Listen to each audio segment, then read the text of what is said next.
Hello, welcome back. Now we are going to get into some of that nitty-gritty details that I had referred to in the earlier videos of the overviews. So this video is going to be covering transcription and mRNA processing, specifically what happens with the mRNA that is made off of the template of DNA. So we have this kind of comparison between the DNA and the RNA, and then what transcription kind of the product is.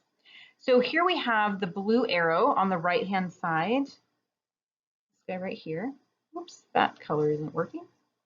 There we go. So this is our template strand. So your DNA, when it is a double helix, right? Just like when like an origin of replication during the DNA replication process, it kind of opened up. Well, that's what's going to happen here is part of the DNA is going to open up, just the part that's the gene, and then this is where you're going to come in and you're going to get your mRNA is making copies of the DNA template. So this blue band is representing the DNA template. So here we have our GTCA and an enzyme called RNA polymerase, which is very much like DNA polymerase, but instead of making a DNA copy, it's making an RNA version, the complement of RNA. So as the RNA polymerase is moving along, it follows some of the same rules. It binds to the template strand. It can only add to the 3' end. So here would be our 3' end. Here's our 5' here. So that means this is going to be our 3' end down here. So as the RNA polymerase is moving along, it's going to read the A on the DNA, and it's going to put a U, right, because A's with U's, on the RNA.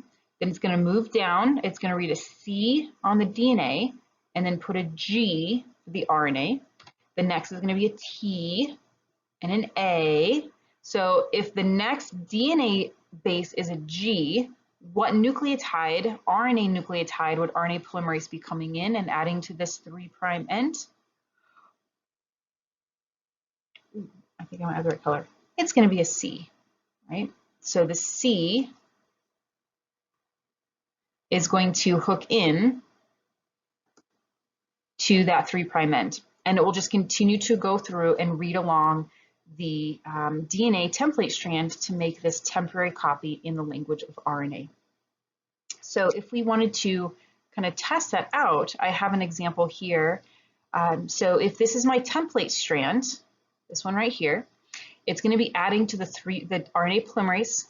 We're going to pull these two pieces of DNA apart, and then it's going to read this T, and the RNA polymerase is going to put in the A.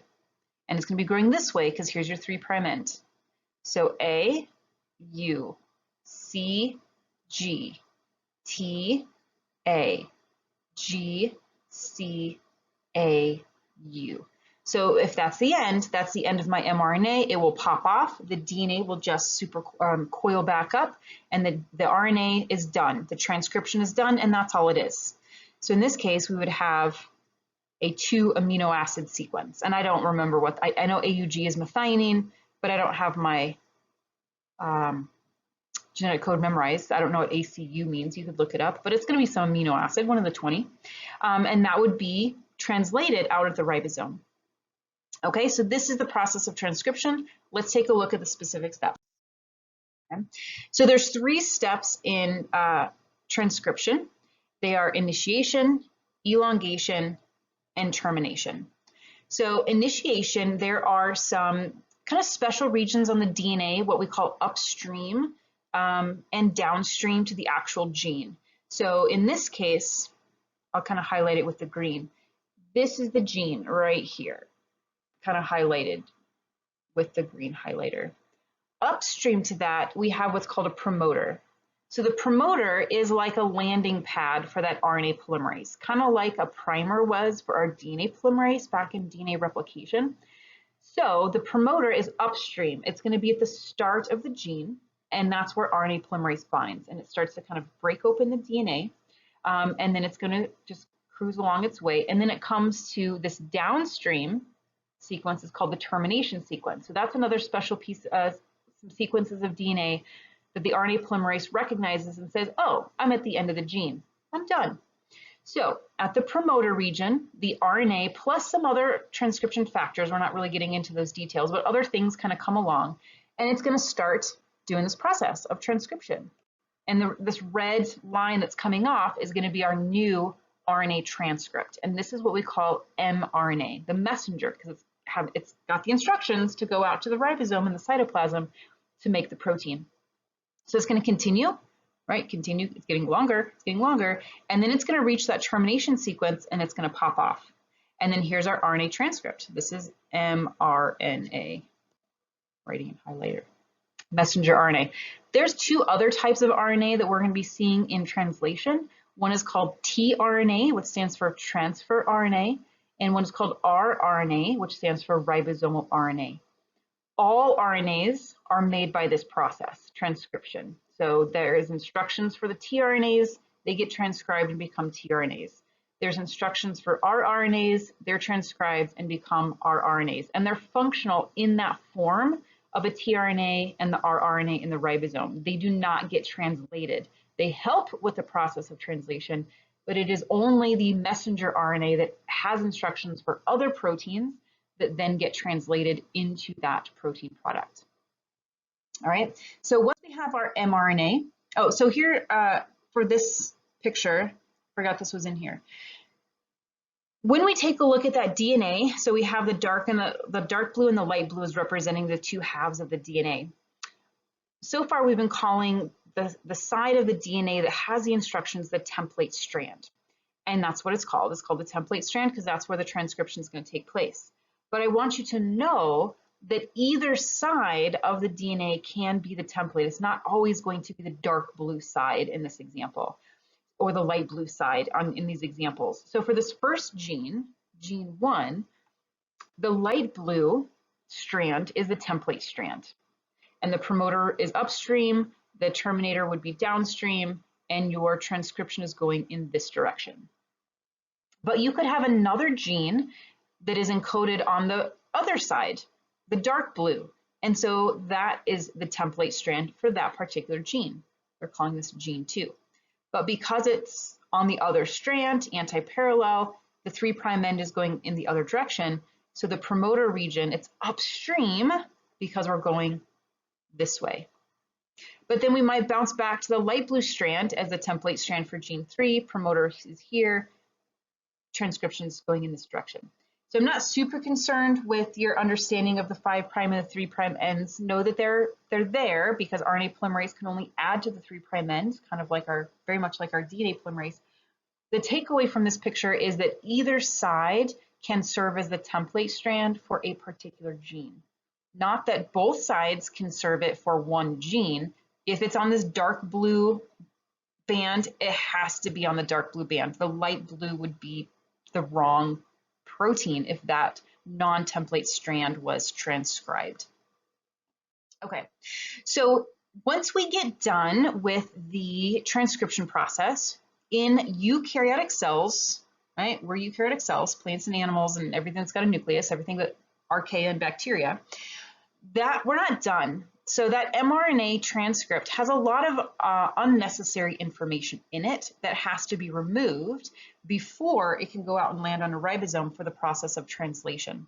So in eukaryotic mRNA transcripts, we have things called introns and exons. So here we have some exons. They're colored that darker blue of this mRNA transcript. And then we have introns. They're kind of colored the light blue. The wording, why these are called the way they are, exons are the pieces of the mRNA transcript that's going to be expressed. Expressed means translated. So they have to stay. The introns, intron is reference to intervening sequences. So intervening means they're in the way. We got to get rid of those. So on our raw mRNA that just came off of transcription, we have some stuff that we need to get rid of.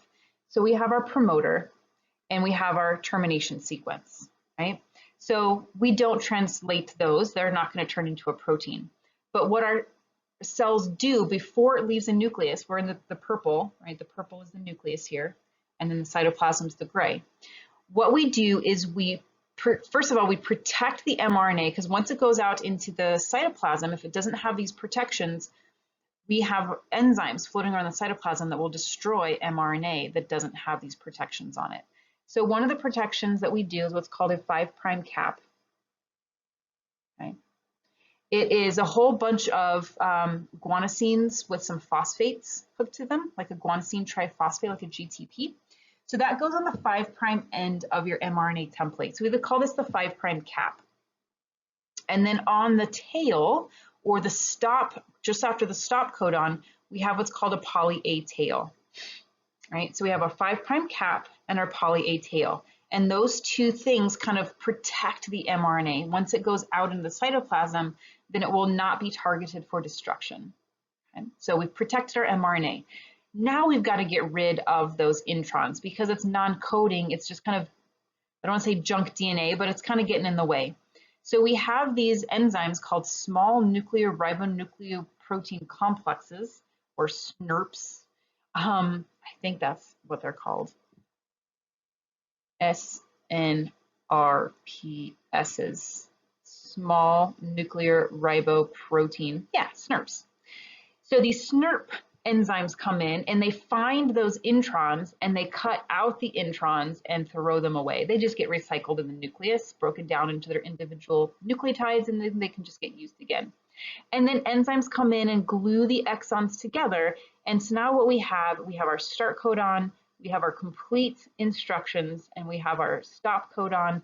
And now we have a mature mRNA. It leaves through a nuclear pore, and now it's ready to go land on a ribosome to do translation. All right, and so that's going to be our next video, is what happens to this newly mature 5' cap poly A tailed protected mRNA. How do we get that language of the nucleotide bases into the language of amino acid sequences? That's a process of translation. I will see you next time.